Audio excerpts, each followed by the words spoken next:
Le Québec va démarrer sa semaine avec des températures plutôt chaudes, notamment avec la présence d'une crête sur la province qui amène de l'air chaud venant du sud. Et puis pour la suite de la semaine, alternance de creux et de crête, ça donnera des températures dans les normales saisonnières.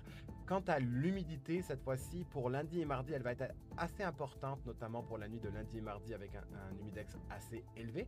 Puis pour la suite de la semaine, par contre, elle va se dissiper peu à peu, puis peut-être faire son grand retour pour dimanche après-midi. C'est encore à confirmer.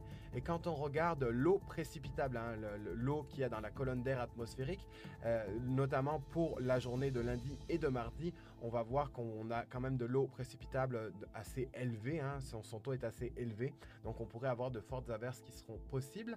Alors là, on regarde ça d'assez près parce que avec les précipitations qui sont tombées ces derniers jours, notamment jusqu'à 70 mm dans les Laurentides, eh bien, il y a deux rivières qu'on veut surveiller, hein, Nicolet, la rivière Nicolet, puis la rivière Saint-François, mais aussi le lac Théodore à Val-Morin, puis la rivière Famine.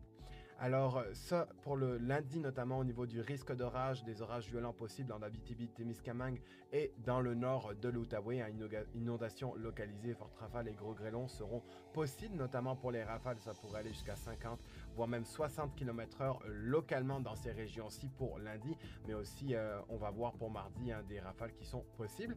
Au niveau de la prévision météorologique, l'extrême sud du Québec, hein, la région du Grand Montréal, l'Estrie et la Montérégie garde le soleil pour la journée de lundi. Ce n'est pas le cas pour l'Abitibi, voire même le Saguenay, où là, les précipitations vont commencer à arriver durant la soirée.